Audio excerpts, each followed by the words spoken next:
Director of Public Programming and Events at the Preservation Resource Center. And I'm so happy that you are all here for our, what turned out to be our first virtual Beams and Brews. I'm really excited to try this series online and to be able to check out cool historic buildings even while we're all at home and not necessarily doing this together and in person. We all know that construction was deemed an essential service, and so lots of projects have been going on while we're all at home, and so there are some cool new developments around the city, and we're going to see one of them today. So I just want to welcome everyone. I know that you are all members of the PRC, so thank you, thank you, thank you. You make all of the work that we do possible through your membership. So I hope that you enjoy your Preservation in Print magazine. If you just joined recently and haven't gotten one yet, stay tuned because your September issue is going to be fantastic. The team is already hard at work coming up with cool ideas for what to cover. Also, obviously, as a member, you get to come to events like this, so tell your friends.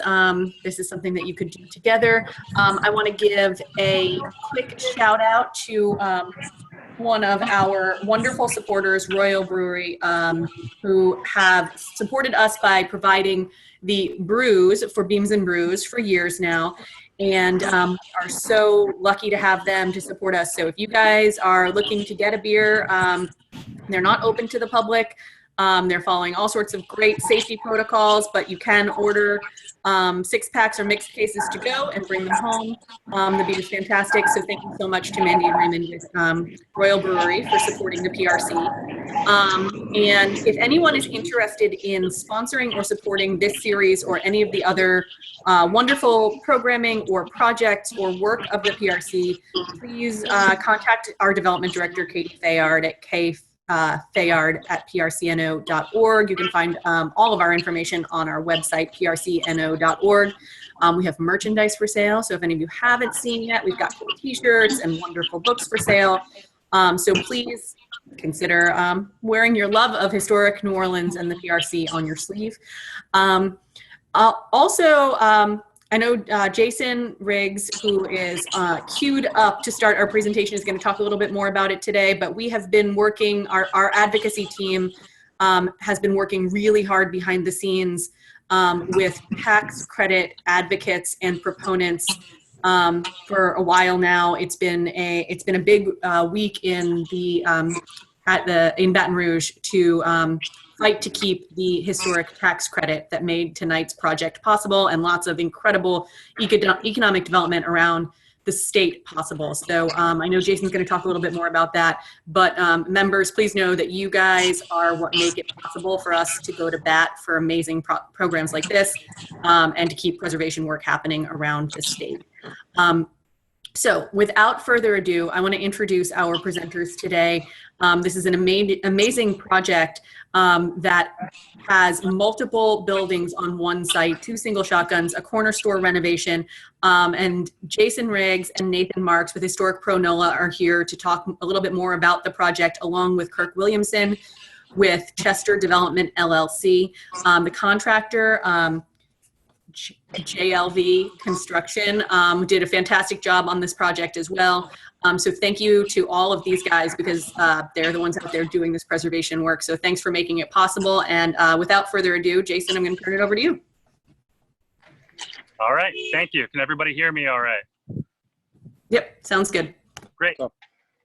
Good afternoon. Welcome to Beams and Brews comes to Central City. Many thanks to the PRC for putting this great event together, as well as tirelessly advocating for New Orleans historic buildings, and to our sponsor, Royal Brewery.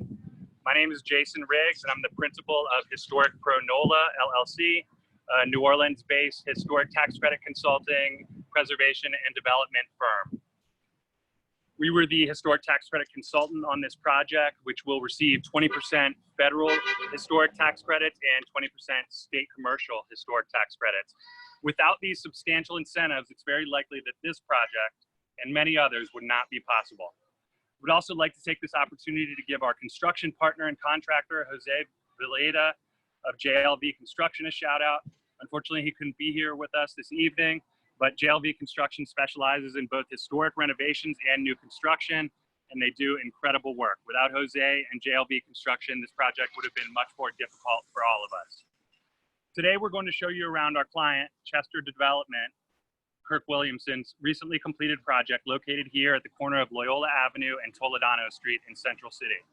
I'd like to introduce you to Kirk Williamson, principal and founder of Chester Development, a New Orleans-based developer specializing in historic renovations and new construction. Kirk, welcome. Thank you. Thank you so much for having us, by the way, this evening. Really an honor and a privilege. Can you start by telling us about how you acquired the property and when? Yeah, so about 2 years ago, my company, Chester Development, we acquired this property via a wholesaler, actually. We do a lot of work in the Milan neighborhood, which kind of give you a geographical reference, where it's about a block and a half from where we're standing right now. We've done about 20 or so houses, some historic, some new construction in that neighborhood. And we saw the progressive trend of building and development kind of coming this way. So to kind of get a little bit of ahead of the curve, when a wholesaler reached out to us and said, hey, I think I have a property you may be interested in, I said, okay, we'll take a look at it. But the moment we stepped onto this property and saw this beautiful old historic building, we knew it was for us. It's funny because we're sitting here in the heart of, Faubourg de l'Ai, which is a horrible North Louisiana accent on pronouncing that. I do my best around town, but it's just one of those things where we see a lot of development in this neighborhood. There's a couple of houses just around the corner from us. There's about 20 or so that are being developed.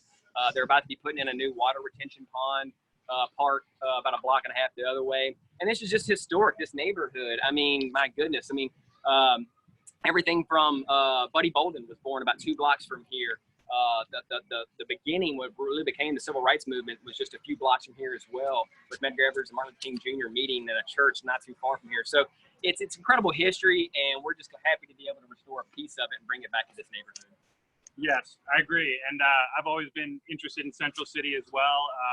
Development is moving here and has gained steam. And I find that there are a lot of pretty unadulterated, quintessential historic buildings in this part of town that are good opportunities for restoration and renovation projects with a lot of the historic fabric and not having undertook extensive renovations yet. So you get a lot of sense of the old homes.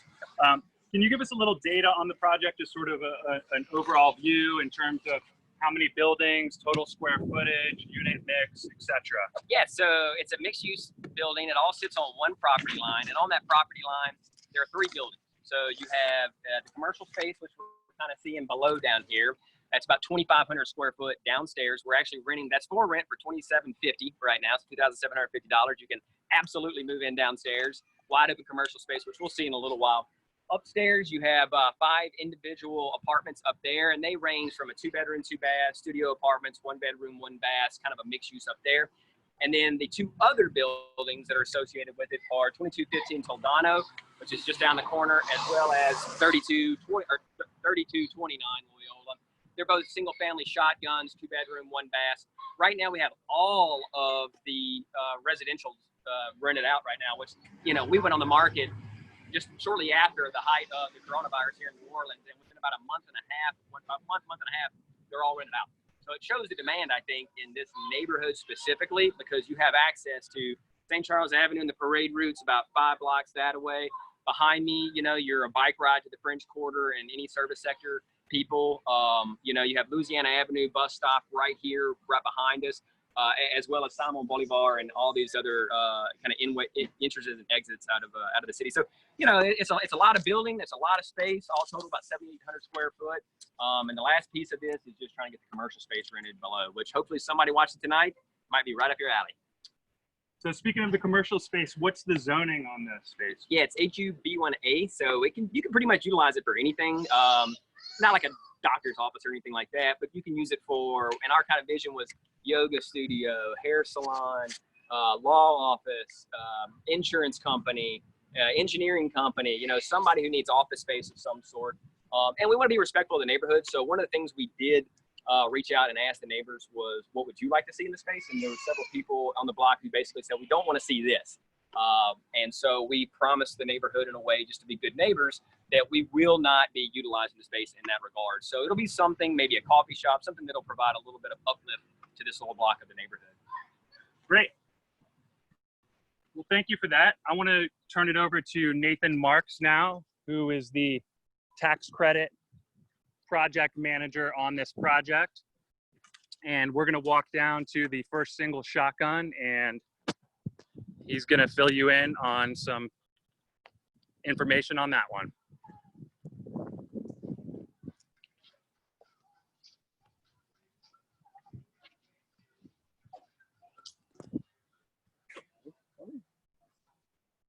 Sorry, we got a little screen lock going on right now. All right, it's fun. Yeah.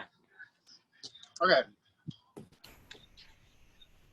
You good? Yep. My name is Nathan Marks with Historic Pro NOLA. So I'm going to be giving you all more background on these buildings and also historical information for context. So the first building you're seeing over here is 2215 Toledano Street. It's a very traditional New Orleans shotgun. It's a very small shotgun. It's 3 rooms deep.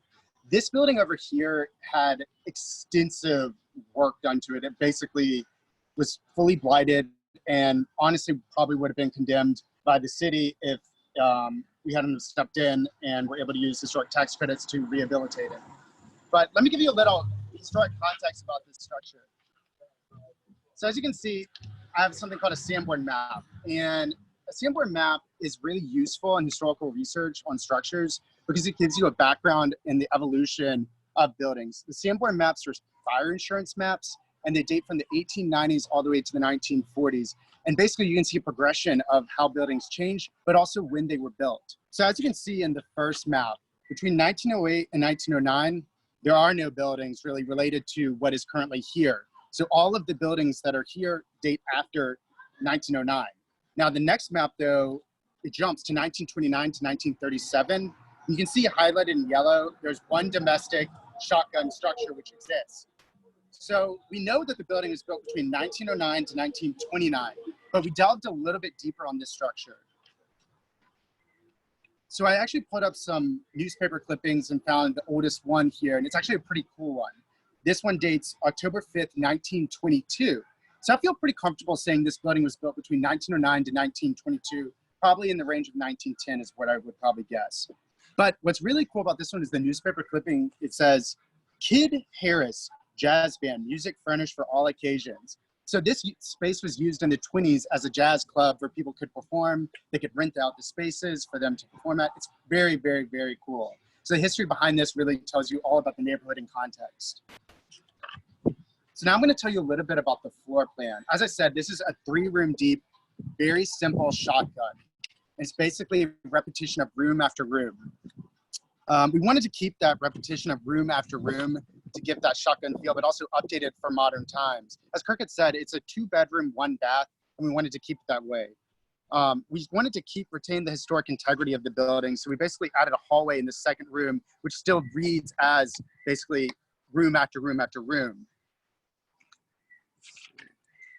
All right, so now we're going to show you some photos of it, and you can really see the drastic difference in how blighted this building was before we had rehabilitated it. In the front, though, what's really interesting about this structure is on the front of it, you can see wooden clapboard siding, which is pretty normal. That's fine to see, very cool. But what's really cool is on the sides of the building, you see something that you normally don't see, which is drop lap siding, which drop lap siding basically means one larger beam running across and a concave inner part, and it basically goes in, out, in, out, in, out. But the drop lap siding exists on both sides of this shotgun, and typically you only see drop lap siding on the front of a building, so that just adds to more unique characteristics of this structure. Another interesting facet of this is there's a kitchen addition that was probably put on in the 40s, and we really wanted to retain that kitchen galley style because it's the best use of the space while also retaining its historic integrity. Also lets in natural light. One other facet about this structure that's unique compared to the other ones is this one still had its original 6/6 windows. They are true divided light. We ended up restoring all of the windows and really bringing this building back to life. Also, you can also see in the ceilings, poking out of some of the drywall was original wooden shiplap ceilings, and we decided to keep those, paint it, restore it, and seal it.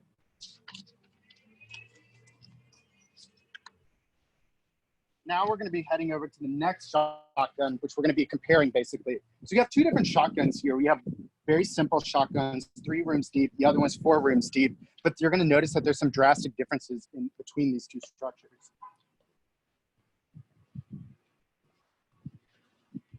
the next address in Shotgun is 3229 Loyola Avenue. Hold on, Nathan. Oh, all right. Just I was going to say wait, but we're ready for you. You ready? Okay.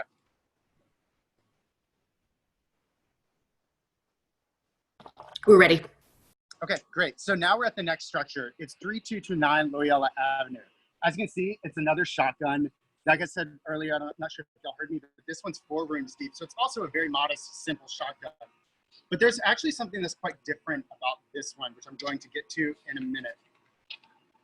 I want to give you all a little bit more information about this one as well. Again, I'm going to go back into the SANBORN maps. We know that this building was not here in 1908 to 1909. But if you see it's highlighted in yellow between 1929 and 1937, it exists. But also, I really want y'all to pay attention.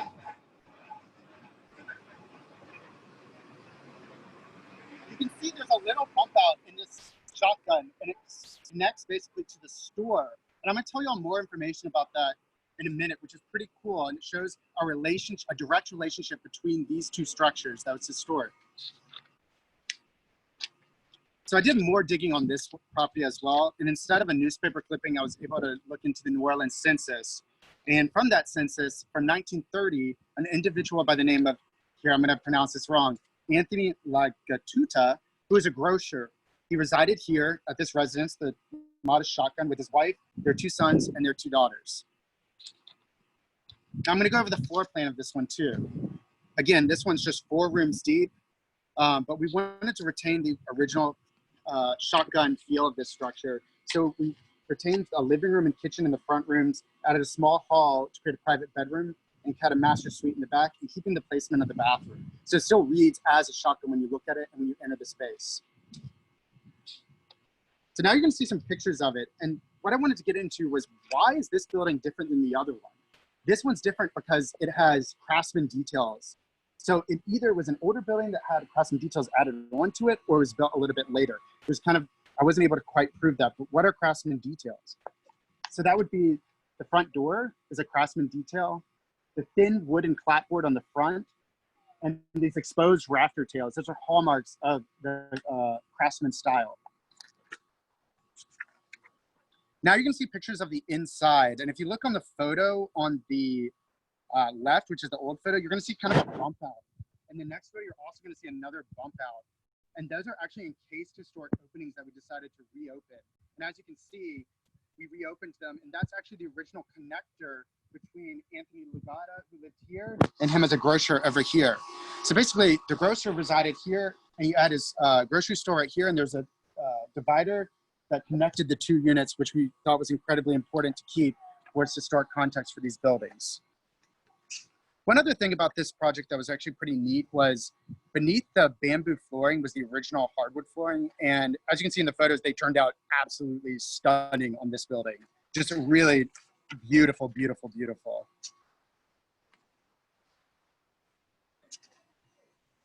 Yeah, I always find that after tearing up layers of flooring and finding original hardwood beneath, it's like discovering gold. It always gives me a kick. So it's very satisfying to find that under, you know, linoleum flooring or vinyl flooring or tile, and be able to restore it and make it shine again. So now we're going to be going into the main building, the corner store, which used to be the grocery. So we're going to be walking in this way.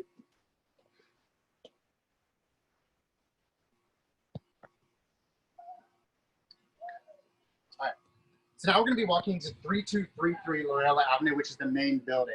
But before we go in, I actually want to give a little bit more information on kind of the rehabilitation of this property. And as you can see in the before and afters, which we'll get to in a minute, it had to do extensive work on it. Again, we're going to go back to the SANBORN maps. It's here, not here in 1908 to 1909. It's here in 1929 to 1937. Again, that connection between these 2 spaces with Anthony Lagatuta and his family. And now a little history on this one too. So the only thing I could really find on it was a newspaper clipping dated May 2nd, 1931, which basically says that cigarettes were stolen from the grocery.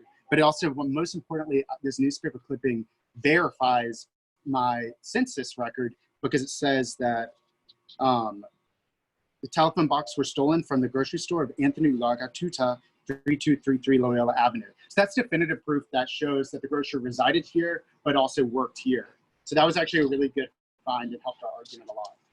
So the floor plan of this building, the inside had been gutted. Basically, it's one giant room. But so there's certain character defining features that we wanted to keep within them. And some of them are these, as you can see on the plans, there's 3 columns that we wanted to keep. And I'm gonna get to that in a minute.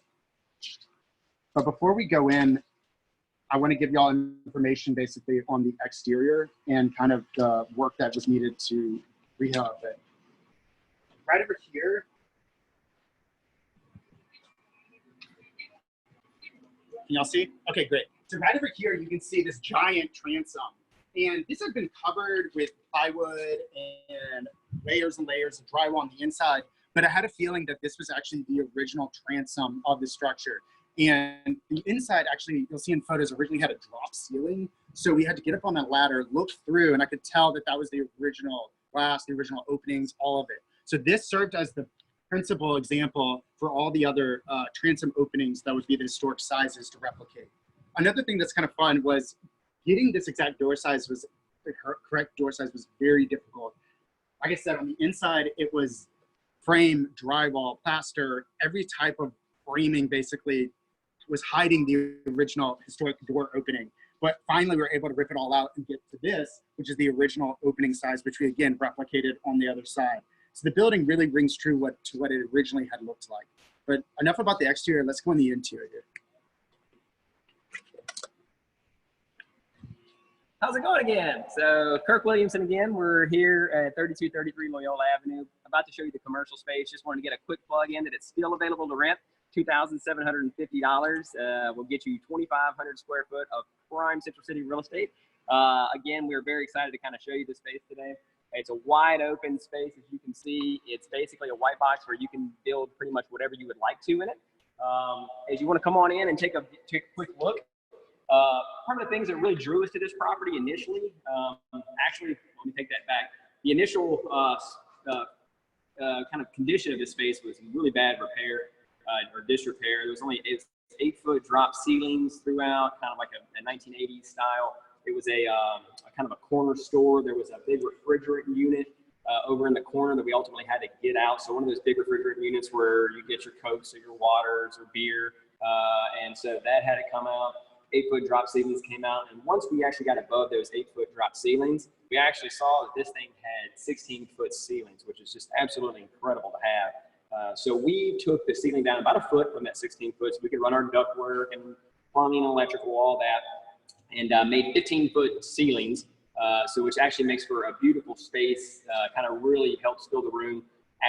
Undid a lot of the coverings that were covered up, windows and everything, and really exposed this whole thing to where it just became very much, illuminated. There was a lot of natural light coming in.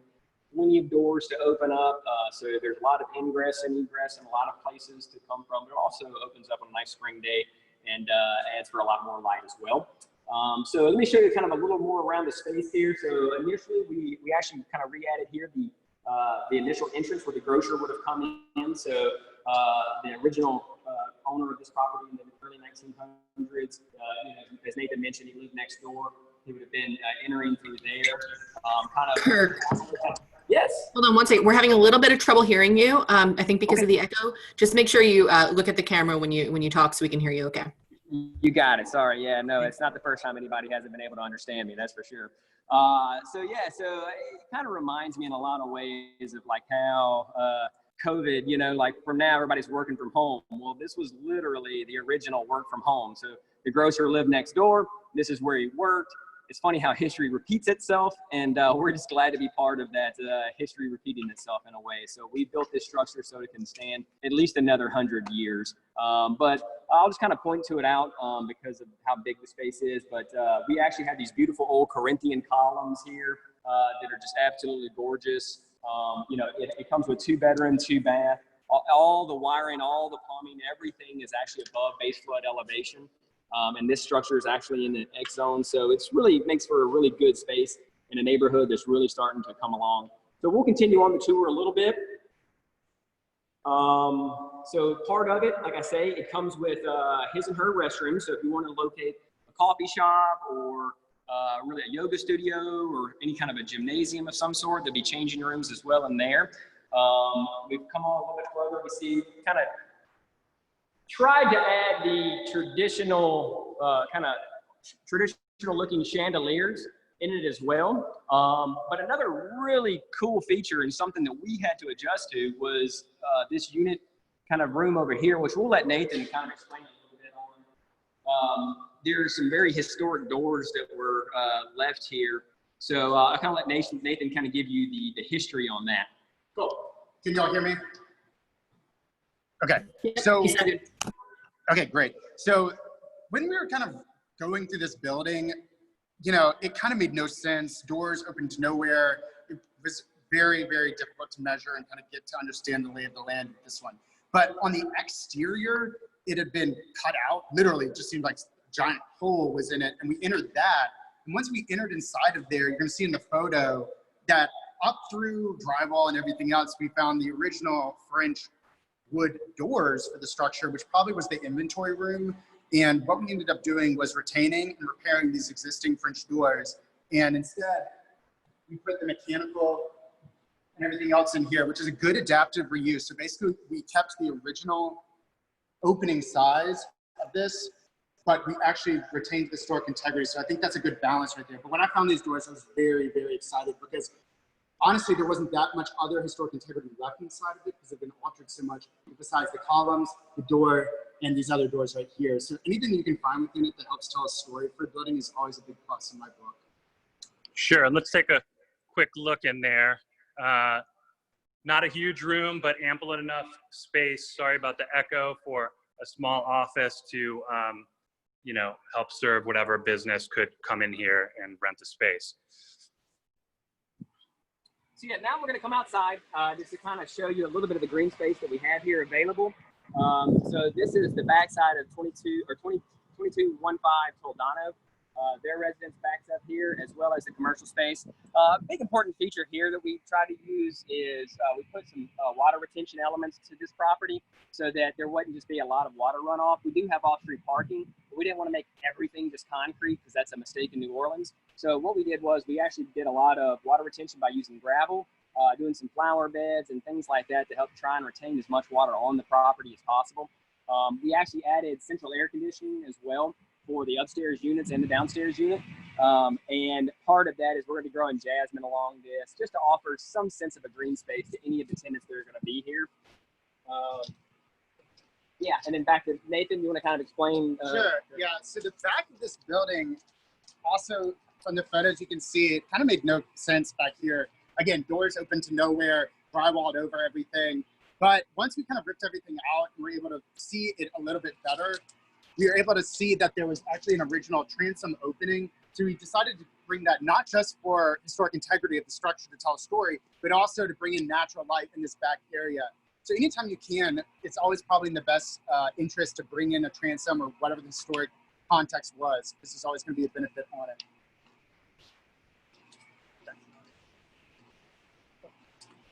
Another cool piece is actually, so you can see where there was an addition at some point added on, but how the grocer, you know, over time they did, the two buildings did connect. We're not exactly sure when that did occur, but it just kind of speaks to the piece that how these two properties were really just one for one family, with the grocer living next door and the property being here. So that was something kind of neat we always did like to have. As Nathan was describing it earlier, when we first walked into this little back section, basically here, I mean, it was like we weren't sure exactly what it was. Part of it said it looked like some kind of a dry stock area, you know, for like goods, maybe, you know, beer or something for the dry goods stock. But even then, it was just like concrete and just who knows what it was. But we ended up getting to restore it and make it into the mechanical room you see today. But we initially walked through basically right over here initially. So, and then, yeah, like I said, it's just nice to have this kind of multi-use element to the whole property. We have the residential with the commercial. And if you look upstairs, and we'll kind of go over this in a second, that's where all of our apartments are located. There's 5 apartments up there that range from, you know, 2 bedroom, 2 bath, 1 bedroom, 1 bath, and some studios.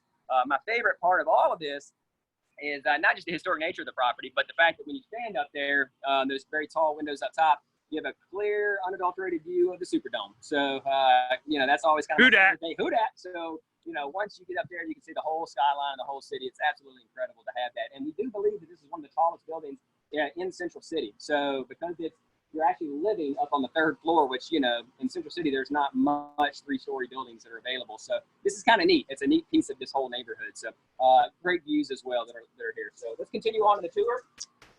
Yeah, I just want to point out again something we had mentioned before, and this is the drop lap siding. You can see it's the wider boards, and they have the indentation, which again you see mostly on the front of homes and not on the side. So that was interesting here.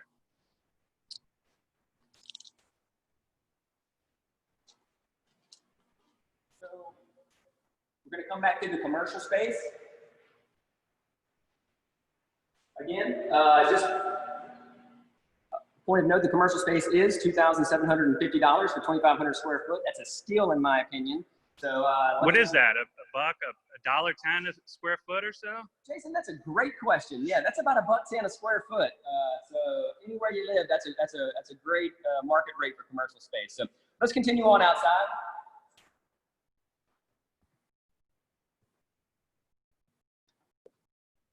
All right, so we're back outside here on Toledano Street. So we actually have the commercial space this way, and just behind me here is the entrance to the apartments upstairs. Again, you know, there's 5 of them up there. There's a 2-bedroom, 2-bath. There's 3 studio apartments, as well as a 1-bedroom, 1-bath up there as well. Something neat that we wanted to keep we obviously kept all the historic footprint of it. But one thing we did add, we always try and add something a little quirky to all of our jobs, but all the doors upstairs, and you may be able to see the pictures once they start going through the pictures, but all of the doors upstairs have a kind of a different color to them. And they're actually the exact same colors, well, with a slight difference for patent reasons, I'm sure, of the Google colors. So there's a red door, blue door, yellow door, green door, and another lighter blue door. But essentially, we wanted to be able to, when people enter their space, you know, there's the numbers up top, but you can say, look, I live at the red door, I live at the blue door, I live at the green door. And so each of those units, you know, we priced them, I think, pretty competitively. For a 2-bedroom, 2-bath, we got $1,000 a month. For the little studios, they're $775 a month. You know, and I think in a city where, you know, average rents are beginning to skyrocket, we didn't want to, you know, just begin to help. Our goal here was actually bring people into the neighborhood and not push them away.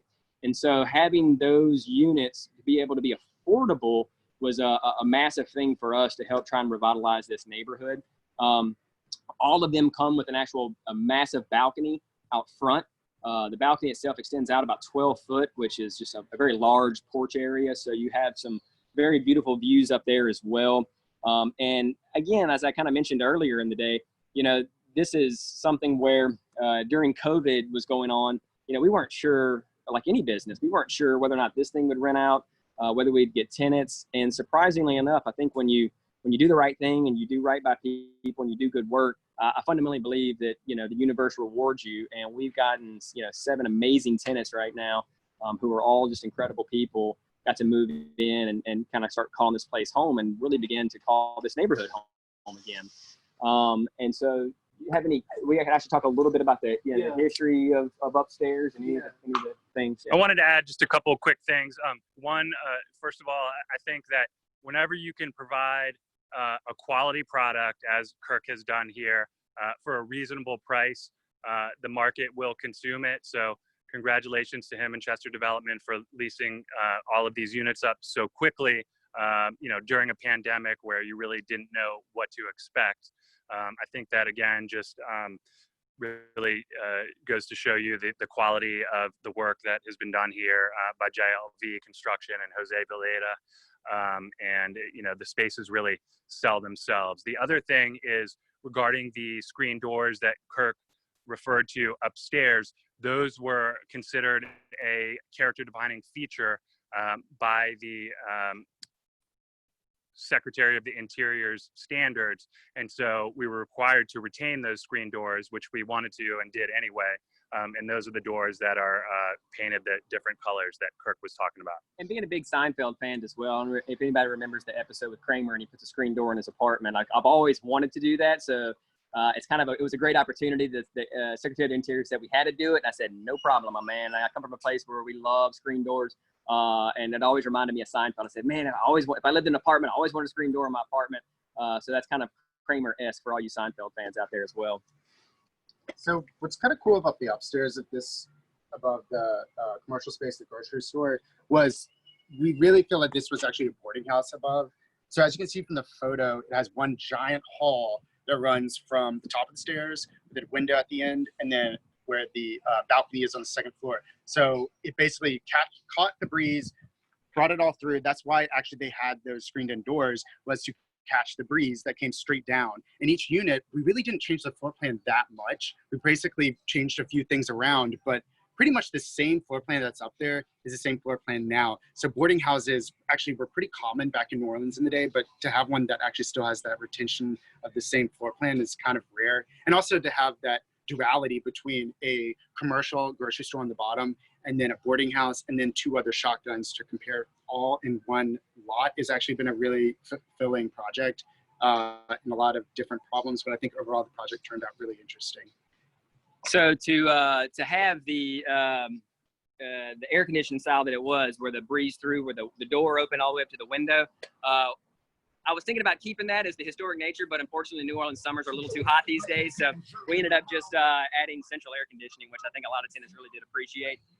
So that's just something, you know, unfortunately, it's kind of funny how as things evolve, you know, that used to be the air conditioning style. And I have no clue how people lived in New Orleans prior to air conditioning, but I know they're good people. Yeah, high ceilings, like as we have in this commercial space, it's $2,750, 2,500 square foot. So very high ceilings in there as well. So I think we're gonna go ahead and start doing some Q&A. That's kind of our tour as it stands right now.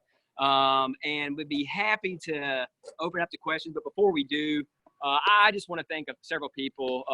You know, the Preservation Resource Center, thank you guys for putting this on. Historic Pro NOLA, those guys, you know, if I could recommend anybody as highly as I can them, please use them if you have historic renovation projects. They, I mean, come out, they take the pictures, they do the paperwork, and they're just genuinely okay people. I know they're absolutely incredible, Nathan and Jason. And then also one other person I'd like to, or two more people I'd like to thank, our other business partner, Roger Kaufman, who's in California right now, as well as JLV Construction and Jose. Jose can do phenomenal work. He can put his hands on the oldest, most blighted buildings and bring them back to their former glory, as well as, you know, anything with new construction. He's absolutely, I think, the best contractor in the city of New Orleans. So even if you don't have a historic building, use him. If you do have a historic building, Historic Pro NOLA and JLV should absolutely be your first call. So with that, thank you for your time, and we'll turn it over for some questions. Awesome. Thank you guys so much. This was really cool to see. So for those of you in the audience, we would love to take your questions. If you've come to a Beams and Brews, you know that this is the part where we usually have a beer together and we talk to the, you know, the team that did the project and chit chat about how cool it is and, you know, check things out a little bit more. Since we're not there, I hope everyone has, you know, the cocktail of their choice and is hanging out, but please put your questions in the Q&A box. We want to hear from you. Ask us, ask them, whatever you would like to ask, and I will make sure those questions get out there. Cheers. Okay, so the first question is, why is this? Yeah, Royal, we really appreciate you guys. Thank you so much. Awesome, thank you. So the first question, you guys, is why is this location considered Central City and not the Faubourg Livaudais? Yeah, good question. So it actually, so we're just about a block into Central City. So it's not exact. So the overall Central City neighborhood encompasses several different faubourgs, if you will. There's Delay, there's, again, the one I'm butchering that you just mentioned, and several more. So they kind of make up the overall Central City neighborhood. Which is also part of the Central City National Register District, this whole area, which this building, actually these buildings are part of. Yeah. And so, anyway, Central City just starts about a block that way. And, you know, it goes for several blocks, both north and south of us, and Lakeside, Riverside of us, all the way to downtown. And so uptown is not, I guess, on the other side, technically, of St. Charles Avenue. So yeah, so this is part of Central City. As I mentioned earlier, Central City is an absolutely historic place, both for the beginning days of jazz, as Nathan mentioned, 2215 Toledano being a part of that. Buddy Bolden being here, and then just several other jazz musicians that lived in and around the neighborhood, just dotted with that history, as well as, like I mentioned earlier, the civil rights movement, in many ways beginning here in this portion of the neighborhood.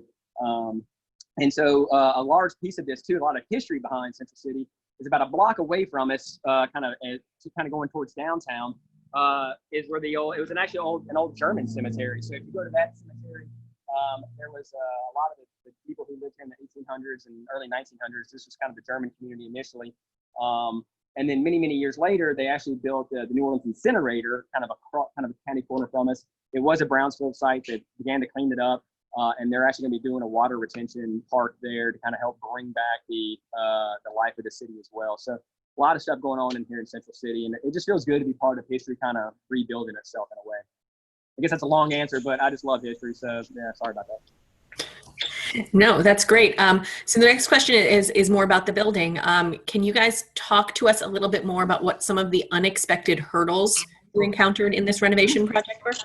Which building? Which building? Yeah.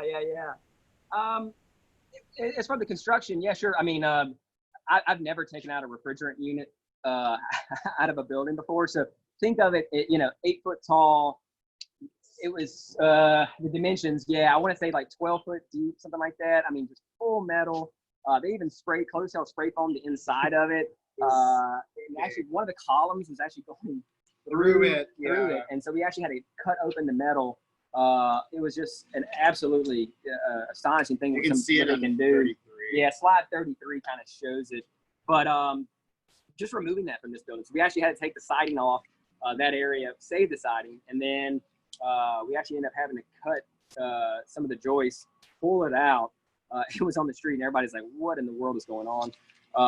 And so ended up having to tow it away. But that was incredible. Other things, running the HVAC, that was hard. That was a hard thing to engineer. Well, luckily we had a good architect and land covers. We had people, great all seasons heating and air who could do and design the air conditioning work and actually fit it to meet this historic need, right? So you can't just go throw in any air conditioning system in an old historic building. They spent, days, and those actually two sat saddled, both the architect and the heating and air guy, just to figure out and design how not only to run the system, but make sure the system was appropriate to this old historic building, because the last thing you want is moisture and mildew to be building up in these spaces. And so that was something I wasn't anticipating. And just even more recently, look, this is my first commercial and multi-use family that we've done. We've done a lot of single family and some doubles. So this is the largest project I've ever personally taken on. But just recently, after we got them rented out, I forgot to order trash cans for everybody. I'm just used to one trash can. They're like, hey, we're like missing like 5 trash cans. I'm like, shoot. So, and that's kind of like an everyday basis, right? It's just something that pops up every day. So the refrigerator unit was big. I can't say enough about making sure your air conditioning systems are properly sized for old historic buildings. That to me is just critical for something like that. So yeah, those are a few of the issues, I think. Historic nature. From the historic nature, definitely trying to get the correct door sizes on the exterior. We had to go back and forth, demo more, find out more, just to get the exact size right, because you don't really know the spacing between the transom to the door, how tall up it goes. And also, honestly, just when we initially came to the site, just like we said before, just making sense of where things go. There were a lot of false doors, just trying to understand the space so we can move forward to make a successful floor plan that retains historic integrity, but also brings it into a modern era. And the time, and to that point, I'm an optimist, positive, very hyper person. I'm like, oh, we'll get this done, no problem. Several months, 4 or 5 months. When you're going into a project, something like this, you really need to be kind of careful of the time and everything. It's going to take everything from making sure that the historic, tax credits, the detail is there, all the way up to, during construction, you have to at least account for so much time that where weird things will come up and pop up. Fire rating the wall. Between the 2 units. Yeah, my goodness. Even doing that. I forgot about the fire rating between these 2 units because they were running. Hold on, Nathan, we can't hear your answer. Yeah, sorry, that's the bus goes through about once an hour. Also good. This is transit-oriented development. Yeah, very good. Transit friendly. But it's just there's so much going on. So I think from really after we purchased it, it took about 6 months of planning. And from that point on in execution, took us about almost a year to really fully do the whole thing. When I was thinking, oh, 6 months, something like that, the time is a big element that really matters when you're doing projects like this. And that's an unknown element that we weren't prepared for, but didn't really fully realize, I guess. Yes, and that's something that anyone undertaking a historic renovation project needs to be cognizant of, that, you know, you really don't know what's behind the walls or what the exact condition is until you start peeling back layers. And ultimately, it's going to, you know, for the most part, it's going to take longer than you think if you want to really do it right and not cut any corners and make sure that you're building something to last of the highest quality that's going to qualify for the tax credits and be a good development.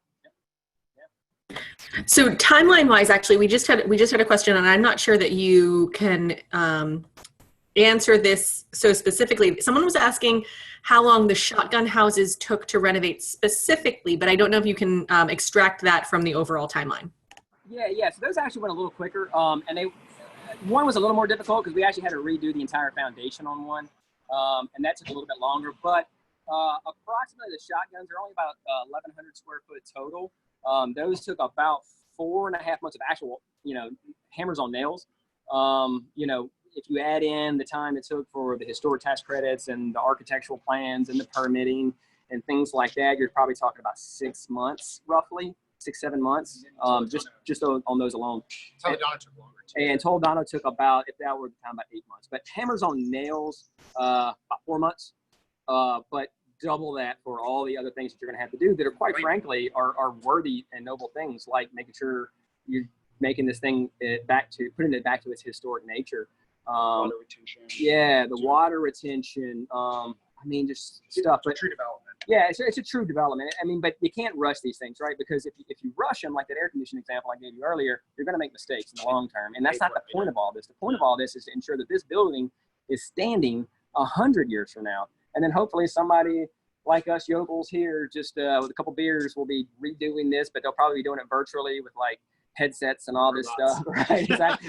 If you can imagine telling the grocer here in the 1900s, we're gonna have cell phones filming this thing. You know, he's like, virtually people can see all this. Yeah, exactly. So, but yeah, I mean, the shotgun took about 4 months. This entire structure took about 8 months. So it just takes a while. It takes a while, but do it right. Don't do it right. You know, if you're going to undergo a historic project, please keep the history. Keep the history. That to me is by far the most important thing. You know, we probably spent a little more money than we probably should have, but that's okay because it's renovated. Exactly. And I can go to bed at night happy knowing that I put in my little puzzle piece in the great city of New Orleans.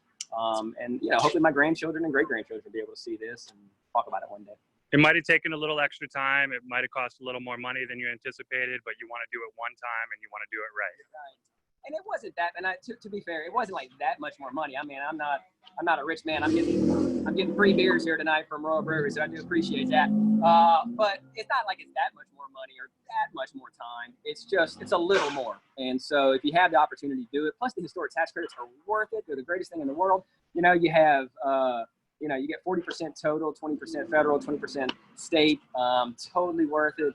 So while you may spend a little more time and money on the project, you're going to get that back tenfold, I think. Maybe not tenfold, but in the heart tenfold, that's for sure. So. Yeah, it really is about being cognizant and paying attention to detail and having a passion for what you're doing, which we all have in order to take the time and do the research and you know, tackle the challenges as they arise. Because I find that when I'm doing my restoration projects, you know, whether it's figuring out the windows or flooring or whatever it is, there are new challenges every day that I will literally obsess about. And then as soon as I make that decision and forget about it, then there's just, you know, the next speed bump or decision that has to be made. So it really is about having your eye on the prize, which is the end of the project, and not getting too caught up and just, you know, taking things as they come and not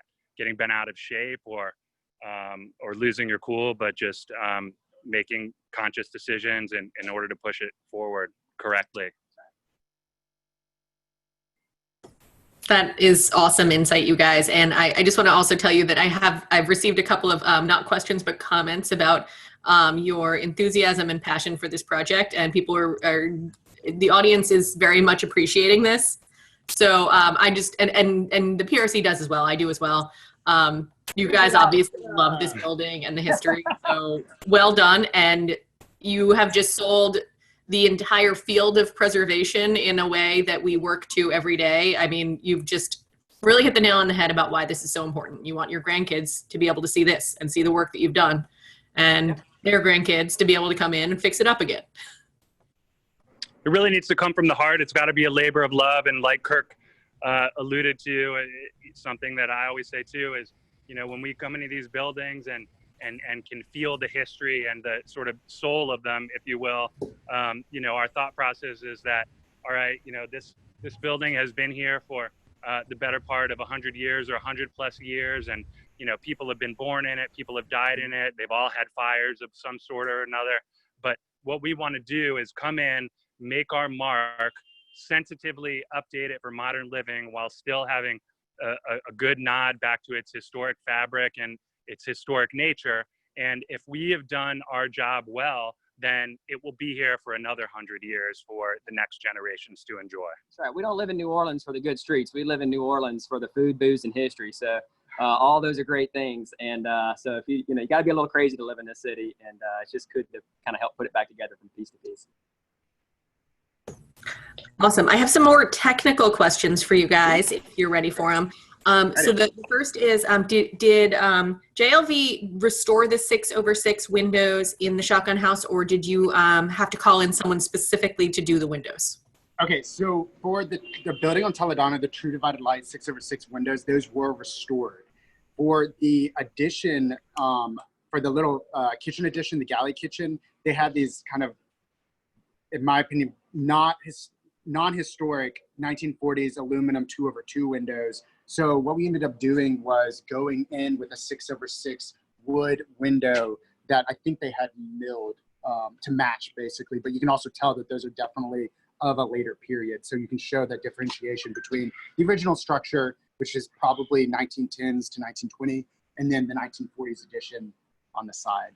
But yes, the original windows on the left-hand side of Toledano are original and were restored. And actually those windows, you can't really tell from probably the photo, but they are different sizes. And the one in the back is pretty big, if I remember right. The one in the back is really big. The back room, that one was a big.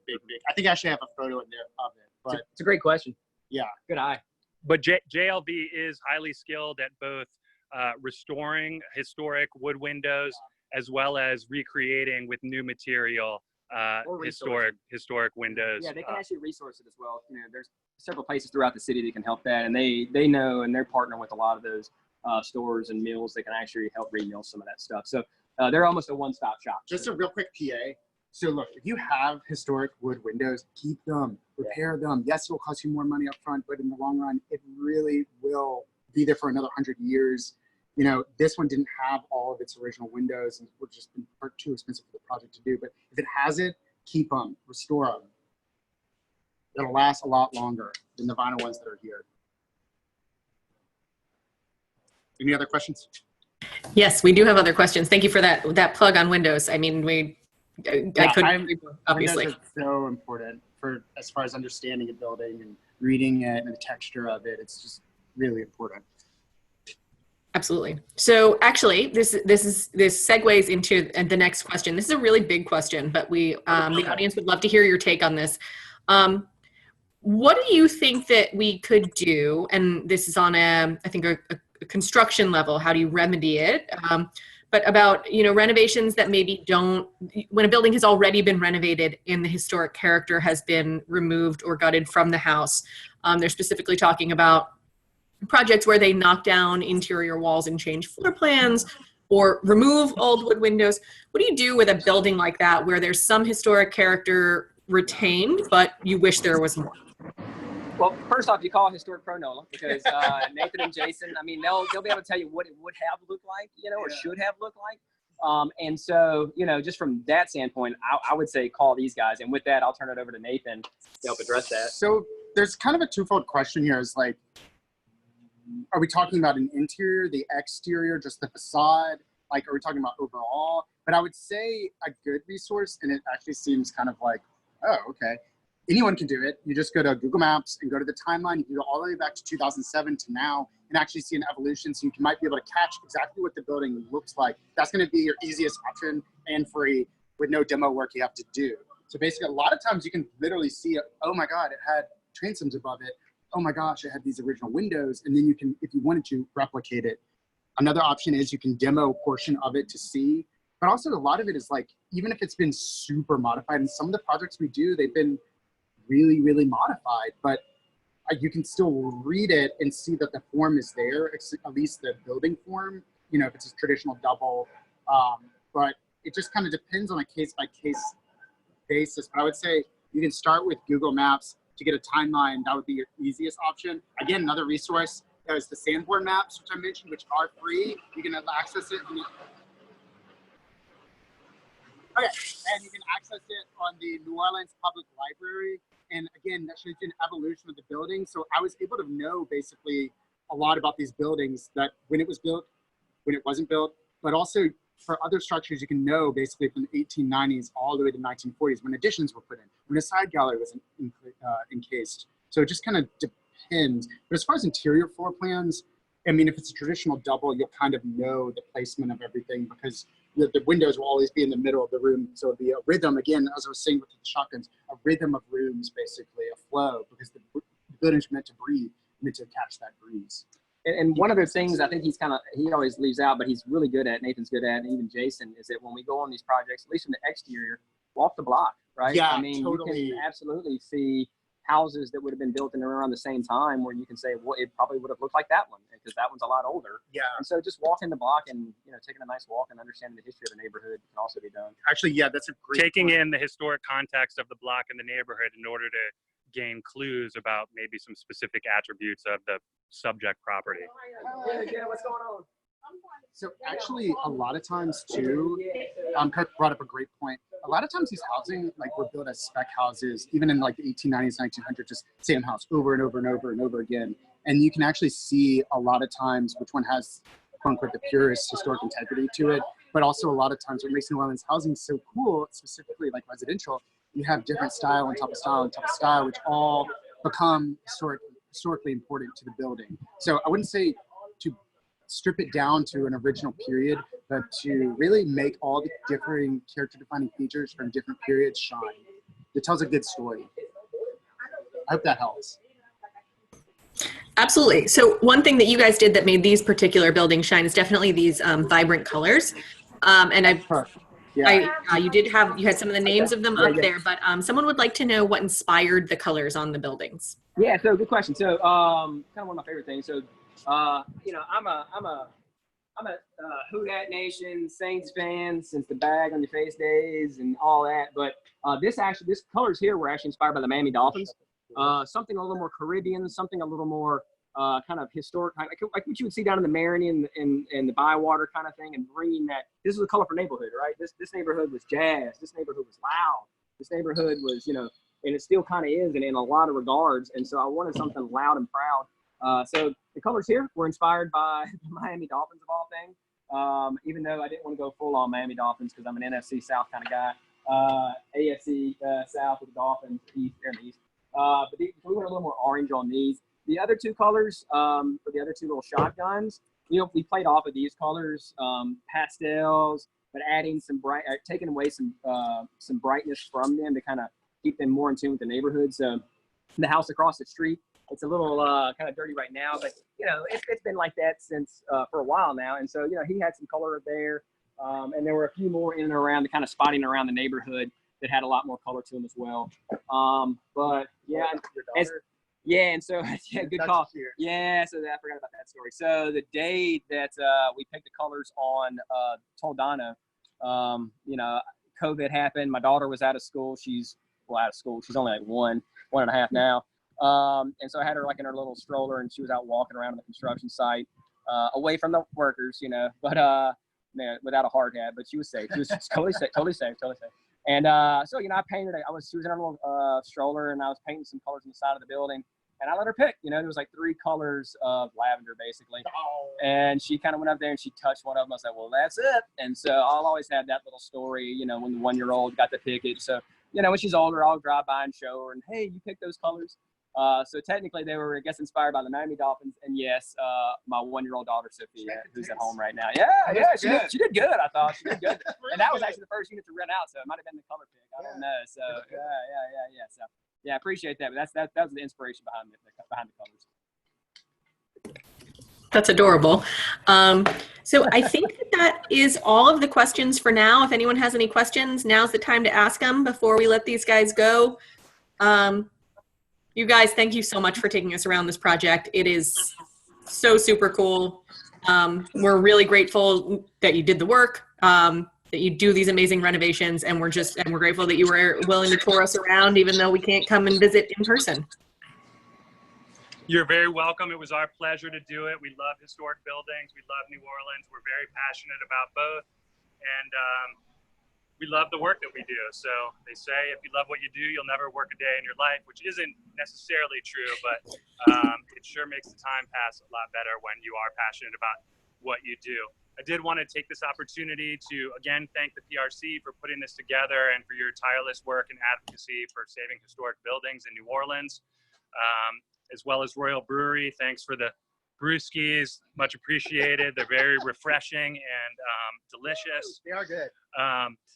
Again, I'm Jason Riggs with Historic Pro NOLA. If you want to determine if historic tax credits are a good fit with your next investment project, please reach out to us. We offer site visits free of charge to walk through your building with you and determine if what your objectives are will meet the guidelines to get historic tax credits. We don't get every project that we look at, but we love seeing historic buildings and walking through them. So it's always a good time. Also, thank you to Kirk Williamson and Chester Development for the work that you're doing in the city and undertaking this project and investment. If you are interested in this ground floor commercial space of 2,500 square feet for $2,750 a month, which is available for immediate occupancy, please contact Upper Management Realty and they will show it to you and you can work things out with them. And last but certainly not least, I want again to thank our construction partner, JLV Construction and Jose Villeda.